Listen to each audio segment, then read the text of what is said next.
Kawasan Teluk Marudu ini merupakan kawasan yang meliputi 3 buah daerah, yaitu Kudat, Kota Marudu, dan Pitas. Di mana kawasan Teluk Marudu ini juga merupakan kawasan yang ada kawasan laut, pantai, dan kawasan hutan bakau.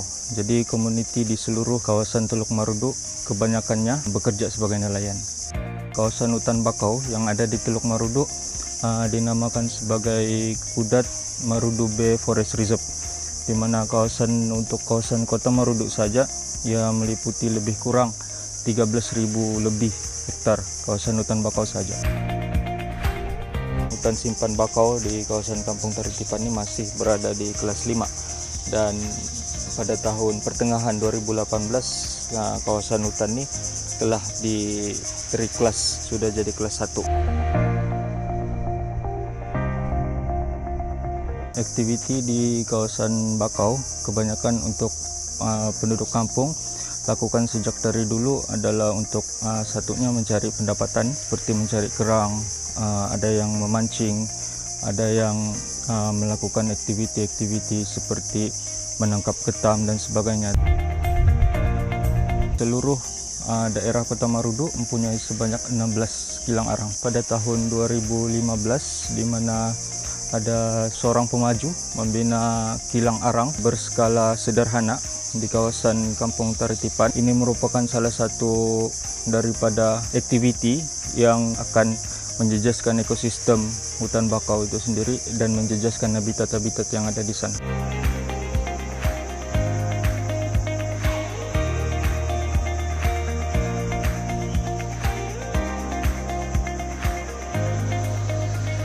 Batar ini merupakan satu klub belia yang dimana perancangan untuk penubuhan sejak tahun 2013, di mana kami melihat sendiri bahwa kawasan Kampung Taritipan ini merupakan kawasan yang sangat strategik dengan ekosistem laut dan kawasan hutan bakau yang ada. Dan kemudian kami bincang dengan salah satu NGO yang bertapak di Kudat, yaitu WWF Malaysia, untuk kami menubuhkan satu NGO base di Taritipan untuk tujuan utama mengurus ataupun membuat aktiviti konservasi hutan paya bakau untuk komuniti Kampung Taritipan.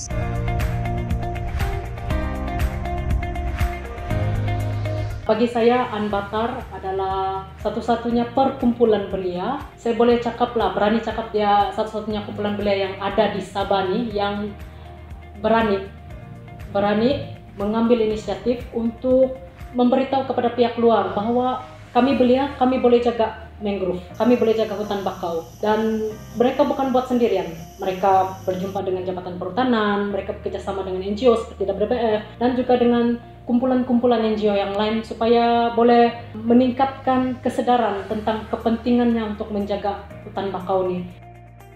Usaha yang kami buat ini dengan penubuhan persatuan kami sekali, ada yang ikut, ada yang tidak. Sesetengah tu ada berpikiran apa yang kami usaha ni macam tidak mendatangkan hasil. Pada mulanya saya tidak tertarik dengan persatuan ini, tapi lama-kelamaan saya melihat mereka melakukan banyak aktiviti, saya pun mulai tertariklah dengan apa yang mereka lakukan. Jadi saya pun ambil keputusan untuk menyertai klub Anbatar ini, dan saya nampak sendiri apa yang mereka telah lakukan dalam klub tersebut. Anbatar ini tertubuh di atas 3 objektif. Yang pertama, ingin menjadikan kawasan Kampung Taritipan khususnya sebagai satu pusat konservasi hutan paya bakau, dan kedua, kami ingin menjadikan kawasan ini sebagai salah satu pusat pendidikan alam sekitar khususnya kepada belia, pelajar sekolah dan pelajar institut pengajian tinggi yang ada di daerah ini. Dan yang ketiga dan terakhir, kami juga berhasrat untuk menjadikan kawasan ini sebagai salah satu tarikan kepada pelancong.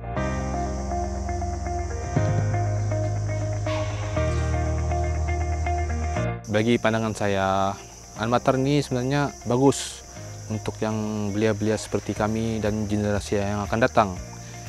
Karena salah satunya yang Anbatar telah lakukan yang saya nampak sendiri yang bagus untuk diteruskan ialah seperti menjemput pelajar-pelajar sekolah untuk program pendidikan alam sekitar. Contohnya menanam semula pokok-pokok paya bakau bagi memperbanyakkan lagi habitat hidupan marine. Sudah pun menjadi program tahunan, kami buat mangrove camp di mana sudah 3 tahun berlangsung. Kami menjemput golongan belia, komuniti dan golongan pelajar-pelajar sekolah untuk join program tersebut bagi tujuan mendedahkan mereka tentang kepentingan penjagaan alam sekitar, khususnya kawasan hutan bakau.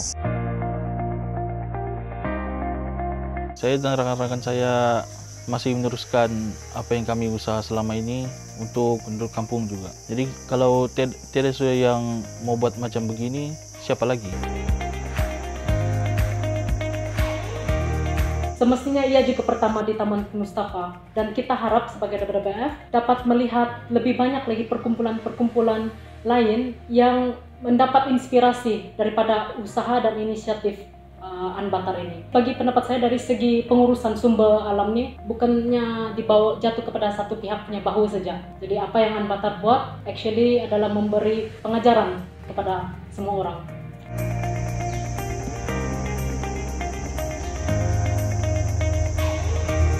Harapan saya untuk aktiviti konservasi tidak semestinya di kawasan hutan Paya Bakau, tapi meliputi keseluruhan untuk aktiviti pemeliharaan alam sekitar ini. Saya melihat perlu ada kerjasama di antara beberapa pihak, yaitu NGO, komuniti dan juga agensi kerajaan untuk memastikan bahawa setiap usaha konservasi yang dibuat oleh mana-mana pihak berjalan dengan lancar.